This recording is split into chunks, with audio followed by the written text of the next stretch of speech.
Si votre préoccupation en cette année 2022 est de retrouver le ventre plat, vous devez absolument regarder cette vidéo parce que je vous présente les 8 aliments, d'accord, dont la consommation régulière est responsable de la graisse que vous avez autour de l'abdomen, d'accord, du gros ventre et également des plis sur les côtés. C'est en exclusivité sur Nutrition TV.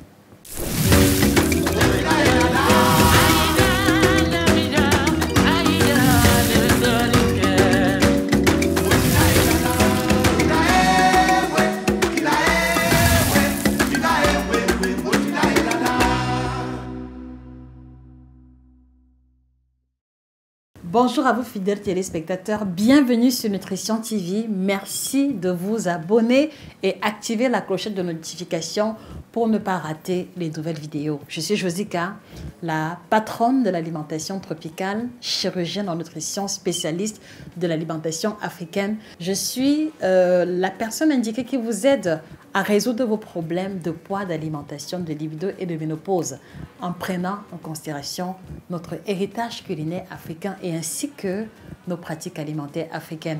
Alors qu'il me soit permis de préciser rapidement que nous avons à notre actif une collection de 7 ouvrages que je vous encourage à vous procurer sur Amazon, à la FNAC, si vous êtes vraiment préoccupé par votre alimentation et votre santé. Vous allez trouver des recettes, vous allez retrouver des recommandations et surtout des astuces faciles à partir des aliments de tous les jours. Alors ce matin, je m'intéresse encore à la préoccupation du ventre plat puisqu'il me semble que ça reste et demeure l'une de vos préoccupations principales. Mais surtout, je voudrais commencer par vous expliquer le mécanisme du grossissement du ventre. Comment est-ce qu'on se retrouve avec un ventre qui pousse, avec un ventre qui devient de plus en plus gros? Contrairement à l'idée globale, le gros ventre n'est pas que la manifestation de la constipation. Ce ne sont pas que les déchets alimentaires qui font grossir le ventre, mais c'est surtout et principalement l'accumulation, vraiment vous devez retenir ce mot ou alors ce verbe accumuler, c'est vraiment l'accumulation de l'excédent de gras qui conduit à un ventre proéminent. Et comme le gras commence à se déposer de manière sous-cutanée, à la fin, il finit par entourer les organes pour qu'on ait la graisse viscérale, tel que cela apparaît à l'écran. Et au fur et à mesure que la graisse viscérale et la graisse cutanée vont se développer, on va finir par avoir la peau du ventre qui pend ou alors les plis sur les côtés. Donc, il est important que vous compreniez d'entrée de jeu que les dos d'âne, les poignées d'amour sont la prolongation, d'accord, de l'excès de gras accumulé au niveau de l'abdomen. Et donc, pour pouvoir réussir à avoir le ventre plat, vous devez commencer par identifier qu'est-ce qu'il y a dans votre routine alimentaire que vous mangez qui favorise l'accumulation de la graisse en question. Donc voilà donc le point de départ ou alors le mécanisme qui nous conduit à la présentation des 8 aliments en question. Je voudrais par conséquent vous inviter les amis à faire un partage massif de cette vidéo aux amis, aux connaissances qui luttent contre le ventre plat pour qu'elles comprennent que juste de légers choix stratégiques peuvent les conduire à des résultats véritables. Et donc sans plus tarder, le premier ou la première classe alimentaire qui fait grossir le ventre, d'accord, ça vous le savez déjà, il s'agit des boissons gazeuses. Tout ce que vous connaissez comme label, d'accord, sans aucune exception, participe de l'augmentation du périmètre abdominal. Le problème, c'est qu'ils contiennent essentiellement de l'eau et le sucre comme second ingrédient, d'accord? Et en plus, on va avoir une teneur élevée en gaz carbonique. Or, vous savez que lorsque vous prenez par exemple un jus gazeux, vous rôtez, ce qui suppose que vous expulsez une partie du gaz, mais aussi il y a une partie du gaz qui va rester au niveau de vos intestins et ça participe justement de la distension abdominale. Et ce que je vais encore souligner, d'accord, qui peut être beaucoup plus choquant, c'est que lorsque vous prenez par exemple un verre de 250 ml de boisson gazeuse, il y a au moins 8 morceaux de sucre à l'intérieur. Et donc, si vous ne fournissez pas d'effort physique, si vous travaillez assise, d'accord, vous devez vous poser la question de mais où va donc les 8 morceaux de sucre que j'ai consommés, d'accord? Donc, après la digestion, le sucre, d'accord, va stimuler la production de l'insuline et l'excès de sucre qui est dans le sang va être converti sous forme de graisse. Donc, c'est ça le problème en fait des aliments que nous allons présenter, c'est qu'ils ont une teneur élevée en sucre qui conduit à un stockage élevé de gras. Donc, si vous prenez les jus gazeux, commencez par réduire la fréquence de consommation et si vous pouvez, arrêter définitivement parce qu'ils ne contiennent rien d'utile à l'intérieur. Je vous l'ai dit et vous pouvez vérifier avec les jus gazeux en lisant les ingrédients. Il y a uniquement de l'eau, uniquement du sucre, les colorants, l'acide phosphorique et plein de conservateurs. Aucune utilité à l'organisme. La deuxième classe alimentaire qui fait grossir le ventre, d'accord, qui fait grandir les myomes, qui fait grandir les dos d'âne. Vous le savez très bien, c'est le chocolat à tartiner, d'accord? Ce que vous mettez sur le pain au petit déjeuner ou alors lorsque vous voulez vous faire un petit encas. Oui, le chocolat à tartiner est problématique. Je pense que vous connaissez une marque célèbre, d'accord, de chocolat qui est très consommée sous forme de tartine. Et il a souvent été présenté sur Internet, la répartition des ingrédients principaux. Et là, vous avez pu voir que le sucre fait plus de la moitié, d'accord, des ingrédients principaux.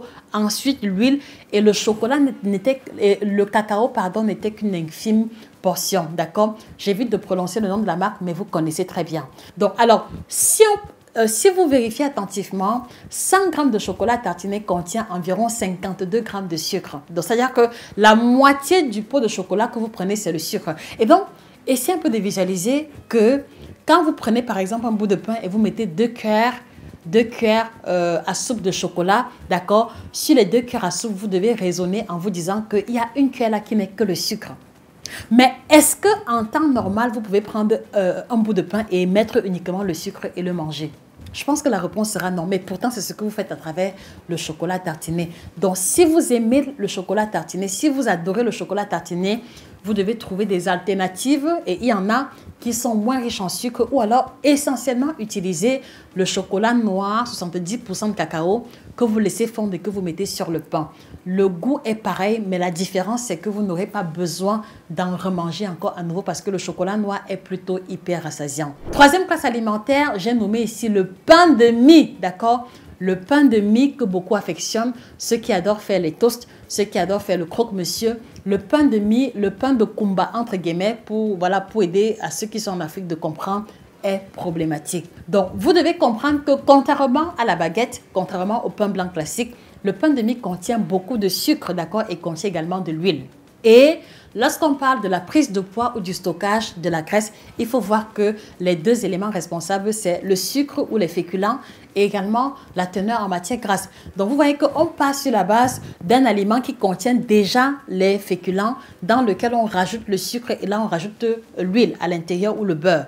Donc, ça fait que c'est un mélange explosif. Le but ici n'est pas de vous interdire de manger le pain de mie, mais vous devez être averti. Parce que si on est averti, on en mange moins souvent ou alors on en fait une consommation occasionnelle et on trouve des alternatives saines parmi lesquelles le pain complet. Donc, gardez à l'esprit que votre pain de mie contient beaucoup de sucre. Et donc, la question que je vais vous poser, s'il vous plaît, en regardant attentivement la table de composition de votre pain de mie, il contient combien de sucre? Mettez la réponse en commentaire parce que dans les chiffres que nous avons ici, le pain de mie contient au moins 40 grammes de sucre à l'intérieur, ce qui est problématique pour une alimentation régulière.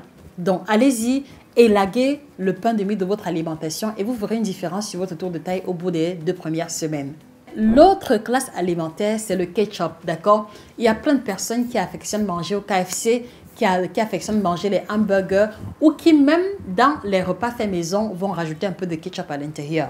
Une fois de plus encore, je n'ai rien contre le ketchup, mais je m'en vais juste vous présenter le contenu. Est-ce que vous savez par exemple que dans un flacon de ketchup de 500 grammes, on retrouve 22 morceaux de sucre? C'est-à-dire que regardez un peu votre petit flacon de ketchup, il y a 22 morceaux de sucre à l'intérieur. Et est-ce qu'en temps normal, vous retrouverez en train de manger le poisson braisé ou les pilons de poulet avec le sucre saupoudré à l'intérieur? Mais pourtant, c'est ce que vous faites chaque fois que vous mettez plein de ketchup. Donc, vous aimez le ketchup, d'accord, mais gardez à l'esprit que la consommation du ketchup est peut-être l'une des raisons pour lesquelles vos routines ventre-plein ne fonctionnent pas ou que vos efforts sont vains après un certain moment. Donc, attention à la consommation du ketchup. La prochaine classe alimentaire, il va s'agir ici des biscuits fourrés. D'accord, écoutez-moi très bien. Biscuits fourrés, pourquoi le biscuit fourré ferait grossir le ventre beaucoup plus qu'un biscuit classique?